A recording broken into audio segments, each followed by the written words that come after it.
Coba deh bayangin sebuah pulau di mana tatanan sosialnya itu lahir bukan dari perang atau penaklukan, tapi dari sebuah perjanjian legendaris.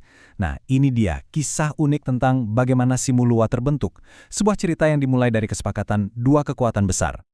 Kedengarannya emang kayak cerita dongeng ya, tapi pertanyaan ini adalah inti dari sejarah nyata yang membentuk masyarakat Simelue. Yuk kita selami bareng-bareng gimana sebuah pertarungan, bukan adu senjata, tapi adu pengaruh dan kearifan, bisa melahirkan sebuah tatanan sosial yang bertahan selama berabad-abad.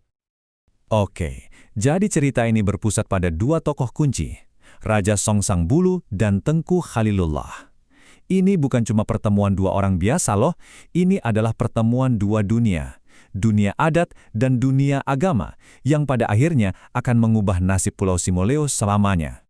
Jadi gini, di satu sisi kita punya Raja Songsang Bulu, simbol kekuasaan adat dan tradisi. Terus di sisi lainnya ada TG Khalilullah, seorang ulama besar yang membawa hukum agama dan ilmu pengetahuan. Biasanya nih, kalau di tempat lain, situasi kayak gini udah pasti jadi resep buat konflik. Tapi di Simelue, ini justru jadi awal dari sesuatu yang unik.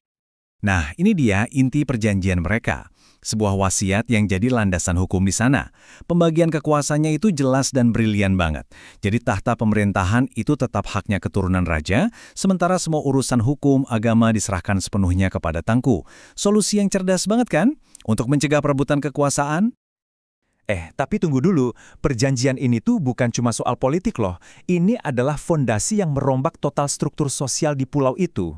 Yuk kita lihat gimana sebuah fakta bisa melahirkan tatanan yang benar-benar baru. Dari perjanjian inilah lahir sebuah semboyan penting, Ampe Samulo Limo Diganokan. Artinya, 4 yang asli, 5 menggenapkan. Ini bukan sekedar kata-kata biasa. Ini adalah kontrak sosial baru yang secara resmi mengintegrasikan kelompok Tengku ke dalam masyarakat, memberi mereka tempat dan juga perlindungan adat. Jadi sebelum fakta ini ada, masyarakat Simulue itu fondasinya 4 suku asli yang dikenal sebagai Ampek Samulo.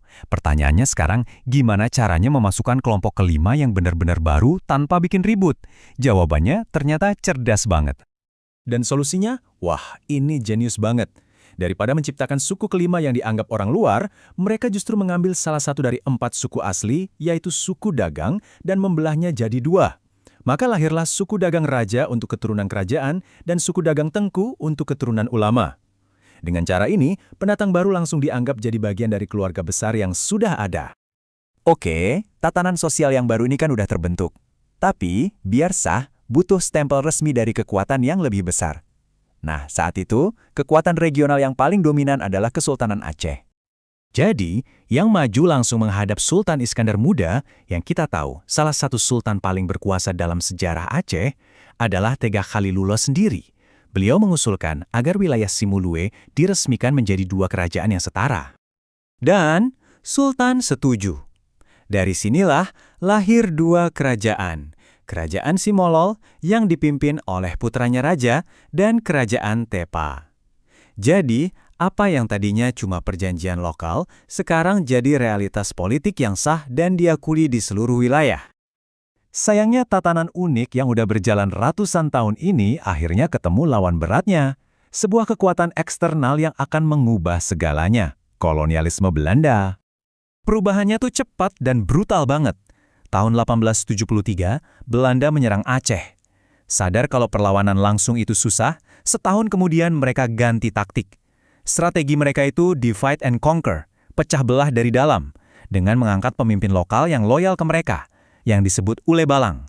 Strategi ini berhasil, dan di tahun 1901, Simulue sepenuhnya jatuh ke tangan Belanda. Nah, beginilah jadinya peta politik Simulue di bawah Belanda. Pulau itu dipecah jadi 5 wilayah Ule Balang, dan pemimpinnya ditunjuk langsung sama kolonial.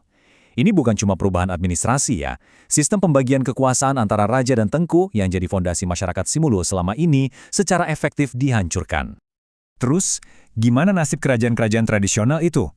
Nah, mereka memasuki fase terakhir dari kekuasaan mereka. Sebuah era di mana mereka memang masih ada, tapi sudah tidak lagi berdaulat. Ya, secara nama sih raja-rajanya masih ada. Garis keturunan mereka juga tetap dihormati. Tapi kekuasaan yang sesungguhnya untuk memerintah, untuk membuat hukum, itu sudah diambil alih oleh Belanda. Mereka itu ibaratnya jadi simbol hidup dari kedaulatan yang udah hilang. Zaman Belanda ini akhirnya selesai di tahun 1942. Kedatangan pasukan Jepang memang mengakhiri satu tirani, tapi di saat yang sama juga jadi awal dari babak pendudukan yang baru. Ibaratnya, lepas dari mulut harimau, masuk ke mulut buaya. Dan ya, inilah akhir kisah dari kerajaan-kerajaan yang lahir dari fakta unik itu. Mahkotanya mungkin masih ada, garis keturunannya juga masih diwariskan, tapi kekuasaannya udah lama hilang, lenyap di telan arus sejarah. Nah, ini yang bikin kita mikir. Walaupun kerajaan-kerajaannya udah nggak ada dan struktur politiknya udah gonta-ganti, tapi kisah tentang Raja Songsang Bulu dan Tengka Khalilullah itu tetap hidup di Simeulo. Ini jadi pertanyaan buat kita semua kan? Sebenarnya apa sih yang lebih abadi? Kekuasaan politik yang bisa runtuh? Atau justru cerita yang membentuk siapa diri kita?